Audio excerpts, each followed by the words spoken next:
guys?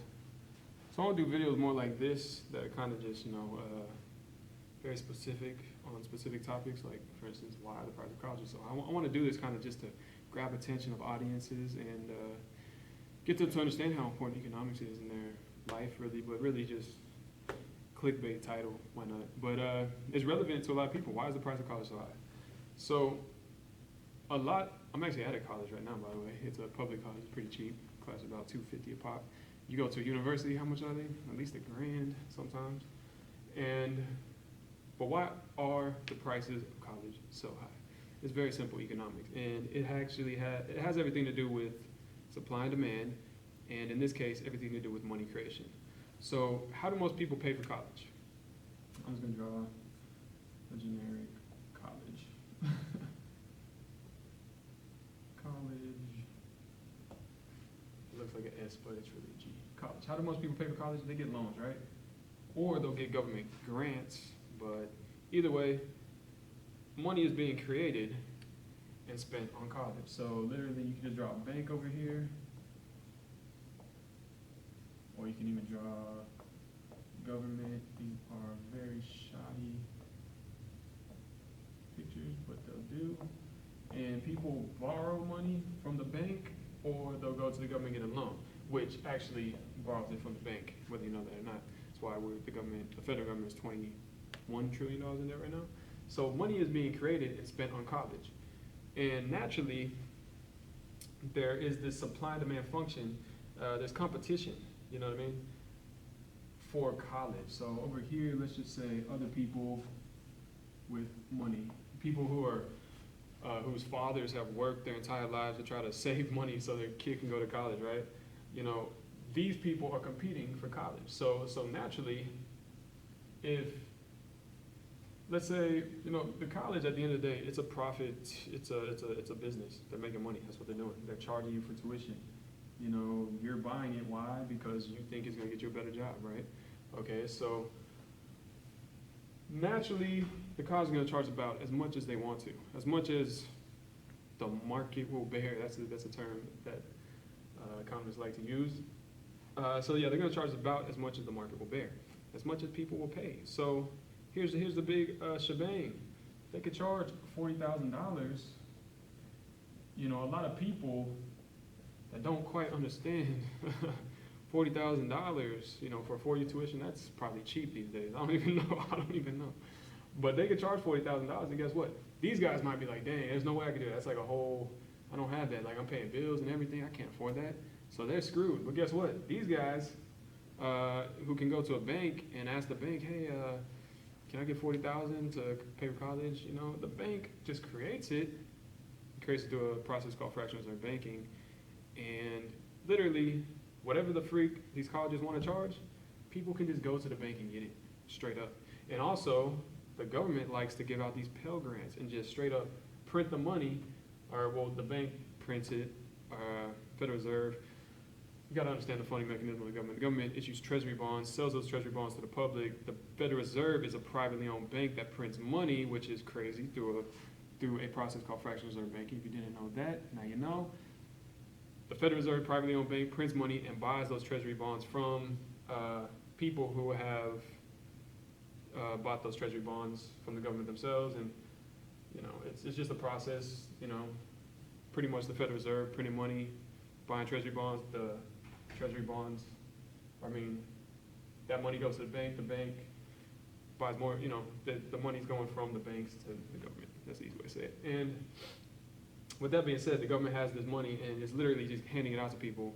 And whatever the college charges, the government's like, okay, we'll just raise how much Pell Grant we're giving people, you know what I mean? And meanwhile, the average Joe, the dad who's trying to, send his kid through college or whatever, who doesn't qualify for Pell Grants because the dad just makes just enough money to not qualify for it, to, not be whatever they want to call them, indigent or whatever. And, his kid's screwed pretty much, unless his kid's gonna take a big old loan, and that's pretty much all that's left. So what it really comes down to is this money creation over here. Money is being created, and whatever the college wants to charge, guess what? People will just go to the bank. It's pretty much like they have no choice. You want to get a decent job in this market, you pretty much, I know a girl, she's like $120,000 in debt. She got a master's degree. And that's huge. That's huge. But that's what she felt like she had to do just to have a decent job, to be able to live in this world. There's a lot more to this. There's what I call the money food chain with money creation, and there's trickle down inflation, and like, the people up at the top near the fountain, you might say, they can afford the price of living, but the trickle down inflation, the people at the bottom, when the price of everything are bidded up so high by all this money coming, just like college, the average Joe, the people at the bottom, they cannot afford the price of living even. College is just one really blatant example of the same thing. Money's being created. The government might borrow it, be spent on stuff. People might just borrow it and buy houses or whatever. The people who are right here, the people who own the college, the money goes right into their hands, debt-free. The people who borrowed it, they're in debt, so that sucks for them. But generally speaking, when they have it in their hands, debt-free, they're going to spend it they're going to spend it, hand it to somebody else, and so on and so forth. So there is what I call a monetary food chain and trickle-down inflation. And the people at the bottom, whenever all these people are out competing all of these people because they have so much money, they're competing by offering money. They're making higher bids for goods and services, so the price of everything goes up. There's trickle-down inflation. The people at the bottom are competing with these people. They have no chance. So the price of everything's so high, so the cost of living's high. So people feel like they got to go to college. Ooh, guess what? The only way you're going to get in is if you borrow crazy amounts of money. It's a freaked up system. This is why economics is so important. It's extremely messed up, and it has everything to do with money creation. This right here is like the bad guy, literally. The banks created money through fractional reserve banking. That is the bad guy in the entire freaking world right now. That's like the most, that's public enemy number one. They're causing the price of living to go up crazily. They're causing the price of college for one to go up. And like I said, there's that trickle down inflation. And the average Joe, it wasn't that long ago that pretty much anybody in their mid-20s pretty much could buy a house. Houses were not extremely expensive. But guess what? Because of money creation, people go borrow money or whatever. This whole entire monetary food chain, the trickle down inflation, the price of everything have gone up so much that most people are just, a lot of people are screwed. A lot of people are screwed over. And that includes the average Joe trying to pay for his daughter's college, you know what I mean? Screwed. So what's she gonna do? Borrow a bunch of money to try to get a degree? I guess so. So I just wanted to make a relevant video to kind of capture your attention. There's a lot more to this. Watch all the videos on my channel. They might be long, they might be tedious, but they explain what's important to know. Like I said, there is this trickle-down inflation. Money is being created through fractional reserve banking. They literally just create it. It's a big scam. Fractional reserve banking is a big scam. It's a very big scam. Just go look into it. And because of that, you have this trickle-down inflation and the higher price of everything. That's why the price of college is so high. That's why the price of everything is so high.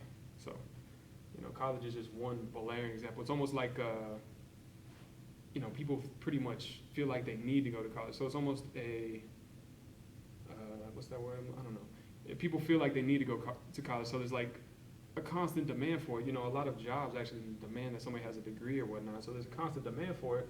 Yet the price is being totally, it's like, that is so wrong. People feel like they have to buy it, yet they have to compete with these people that are just going to get a loan from the bank like that.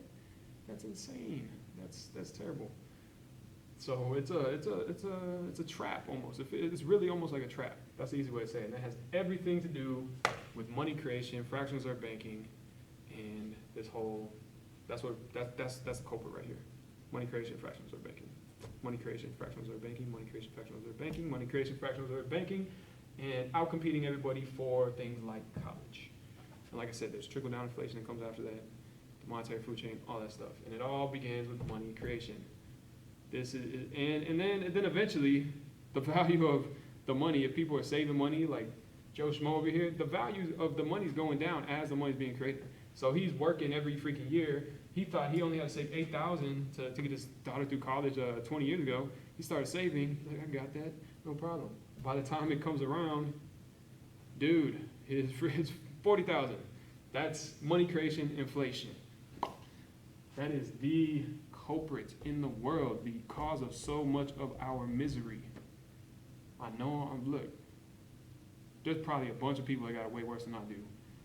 I don't even, they need to, this is the problem. They need to understand what the problem is. This is the problem. This is the problem. This is the problem. This is the problem. That right there, this is the problem. People need to understand that. So if you want to go yell about the price of living, the cost of living so high we can't afford anything, here's the guy to yell about. The banks, fractional reserve banking, money creation. Stupid, stupid, stupid, stupid.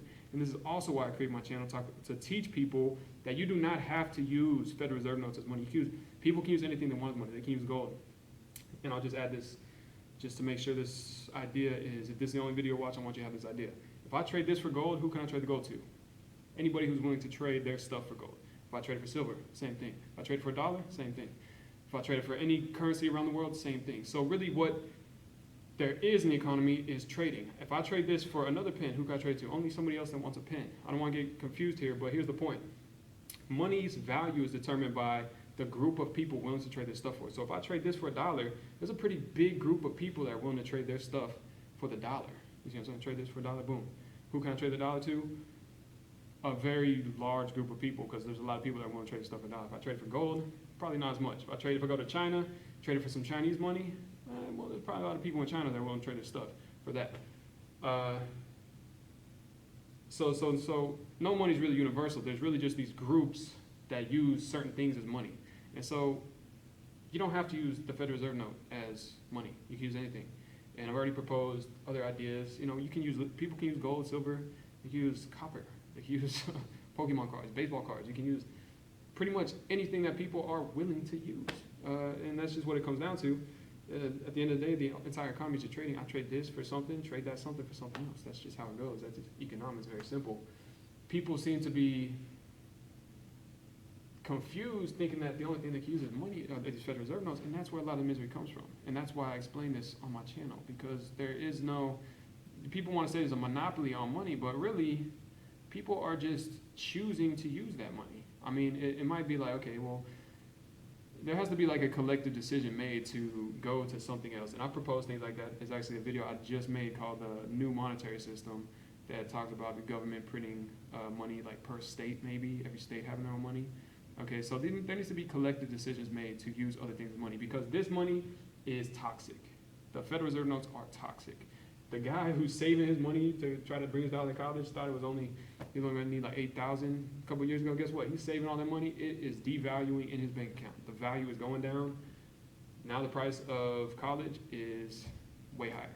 That's really, you could say it's the price of college going up, but it's really a devaluing currency. It's something I call relative value. I don't want to get into that, but it's really,